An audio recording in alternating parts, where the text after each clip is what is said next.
anyway. How are you? We're going to launch straight into a game of, well, Ratigan's Believe It or Not. Think of it like the weird, the odd, the simply unbelievable shenanigans being pulled by Democratic leadership, Republicans, the Obama White House, and, of course, the Wall Street banksters who give all of them the money so they can all keep their jobs. I think Wall Street's the only one that's figured out if you buy them all, you don't have to worry about it. The joke here, of course, that is the financial reform bill that doesn't end any of our problems and perpetuates the theft. The House moments ago voting to pass this comedy, which includes yet another punchline in the face, if you will, for all of us. You won't believe it. I know you're going to say, there's no way you're telling the truth, Dylan, because I believe in Obama and I believe in the Democrats. So there's no way, Dylan, they just would... Check my facts, please. I would love to be wrong. Lawmakers, led by Chief Bankster Chris Dodd today, letting the banks off the hook on the $20 billion bill, which would be the cost of implementing this non-reform. Instead of making the banks pay to not reform themselves, they're going to use your money, TARP money, to cover the cost. Believe it. Scott Brown made it happen. The banks are going to have to pay for it. They're not going to do that. You're going to pay for it, and they're going to still steal your money. Think of it like me punching you in the face, taking your money, and then punching you in the face again, and then telling you to shut up. That, your current government. How about the White House working aggressively with the banksters to help water down the bill so that banks can better gamble with your money and better hide their risk in a way that lets them jack the leverage, steal more money, and guarantee they're too big to fail? Think it's not true? Talking Points memo reporting the Treasury Department, led by friend of America and patriot Tim Geithner, who sided with Senator Scott Brown, another patriot, to carve out a massive loophole in the Volcker rule so that the banks can continue not only to gamble with your money, but to use hedge funds and private equity to hide risk at quarter's end, a la Repo 105, in order to keep inflating bank profits in a bank government Ponzi bubble funded by you, the foolish taxpayer who continues A, to pay taxes, and B, to pay your bills to a bunch of people who are stealing your money. Believe it. Who said Republicans and Democrats couldn't work together to get things done? See, here we go. They're working perfectly well to screw you. But wait, it gets better. This next one is so good, you just can't believe it. But you might have to. The AIG bailout that got Goldman Sachs paid 100 cents on the dollar in the backdoor bailout to cover their bets. Remember the Abacus deal where they would invent a nonsense security, design it to fail, and then bet it was going to fail, kind of like selling a car with no car brakes and then buying insurance. Remember that whole thing? Well, the New York Times' Gretchen Morgensen and Louise Story, who are doing an extraordinary job on this across the board, poured through hundreds of pages of documents and published a story today in which they learned that the point man on the bailout, the man who decided or influenced the decision to go with 100 cents on the dollar, was a previous Goldman Sachs executive who still held Goldman Sachs stock at the time. That's right, Dan Jester is his name, the man who decided to bail out AIG 100 cents on the dollar while ignoring several other plans that would have prevented the same economic doomsday that we are told certain doom if we don't give them everything they want with no terms whatsoever and continue to let them perpetrate the accounting fraud and leverage for years to come. Well, there are actually multiple other plans where you could have prevented the certain doom without paying Goldman Sachs and their friends 100 cents on the dollar with no strings attached.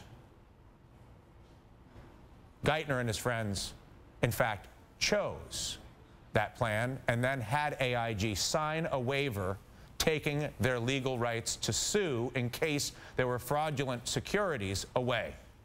Believe it. It's a sad day for this country when that's true. Okay, one last one for you. News out today that the president is not happy with all this, that Congress hasn't gotten the job done on a Wall Street bill because they haven't included transparency, they haven't included capital requirements, and they haven't ended the practice of the cops, ratings agencies, and regulators aspiring to get jobs working for the crooks. So the president is taking another avenue, a simple and elegant avenue, as authored by Jim Grant in the Washington Post on April 23rd. The president calling big bank compensation to be directly tied to the capital structure of the bank. This one, sadly, is an or not. However, everything else is sadly very true. Joining us now, Vermont's independent senator, Bernie Sanders. I did this shtick here at the top, Senator, because if I if I didn't see it happening in front of my eyes, I honestly wouldn't believe that it was happening, but it is happening. To what extent is there an opportunity for the good guys, of which I would consider you to be one, and there's more than people might think, to actually improve this bill over the next 2 weeks, or is it all downhill from here? Well, it's a bad situation. We have, with Senator Byrd's death, 58 Democrats. We have some who may not vote for the bill, and we have very little support from the Republicans. The result is that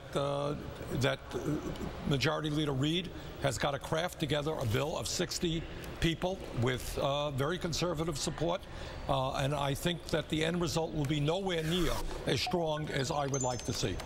Is there anything people can do? Yeah, I feel like the time is, I recognize the time as a liability, but the time also is theoretically an opportunity, no? No, you're absolutely right. Look, the bottom line is that Wall Street is the most powerful special interest in the United States of America amidst a whole lot of other special interest. They spent last year alone $300 million on lobbying in order to get deregulated so we can have the disaster that we had a year and a half ago. They spent $5 billion over a 10-year period. And I think what the American people from coast to coast have got to say, enough is enough. We cannot continue to allow these people to rip off the taxpayers, and Congress and the Senate in particular has got to pass strong, strong, strong legislation. So you and I both know we could sit here for hours playing whack-a-mole with bankers on leverage, on transparency, on who works for who, on who can trade what, and we would ultimately lose. They'll always figure out some other way to rig the system. However, there's an alternative to playing whack-a-mole with the bankers, and it was authored, I've mentioned it many times, very elegantly and eloquently by Jim Grant in the Washington Post on April 23rd, where he in effect said, listen, why are we going to play whack-a-mole with the bankers? If they create risk for a living, they have to own the risk. It's the law in Brazil. It used to be the law in our own country, Salomon Brothers partnerships, etc. Jim says, let the senior financiers keep their salaries, keep their bonuses, let them do with their banks whatever they will. If they want to gamble crazy, blah, blah. Right. If, however, the bank fails, this is the law in other countries. We're the only country where the bankers are allowed to do this and then transfer the risk to the state. Absolutely. Let the bankers themselves fail. Let the value of their yachts, their houses, everything. Why does that very elegant solution, which would wipe out the whack-a-mole in about, we could move to the next thing on the list if we did that. We could do that in a morning breakfast meeting and be talking energy by lunch. Dylan, what you're saying is heads they win, tails you lose. They make all the profits when things go well, and they speculate when things go bad. Taxpayers pick up the burden. And that is exactly what the problem is. The reason we haven't reformed that is, as I mentioned before, you have the most powerful and wealthy special interest in the world on Wall Street. They are using all of their might to make sure that we do as little as possible so they can continue to engage in gambling and speculation with taxpayers picking up the bill. Now, having said that, I think this bill is a step forward. There are some good things in it. It is disappointing to me that we can't get more than 4 Republican votes to support anything that is halfway decent, and I'm not sure that we have 4 to stand up to the banks as well. One last thing, this is a research from Goldman Sachs out to their clients evaluating the proposals in Washington. Here's what Goldman is telling their clients about the bill. Goldman saying to their clients in a letter that the bill is, quote, more manageable than Wall Street had feared because the rules are vague and it allows regulators to write the rules. We all know how well that worked. It almost seems like this is the exact opposite of what Jim Grant is suggesting. Well, it's the exact opposite of what many of us wanted. At the end of the day, when you have 4 large financial institutions that have assets worth half of the GDP of America, you know what, the way you deal with too big to fail? You break them up. When people are paying 25 or 30% interest rates on their credit cards, you got to have a cap on interest rates. So there are a lot of things in this legislation that did not take place. There are some positive elements, and I hope at the end of the day, if we rally the American people, we can yet support and pass a strong bill. Sadly, this system ensures such a negative fate for the vast majority of Americans. I fear they will have no choice but to rally, hopefully sooner than later. Senator, thank you so much. Coming up here on the Dylan Ratigan Show, breaking news out of the Gulf of Mexico.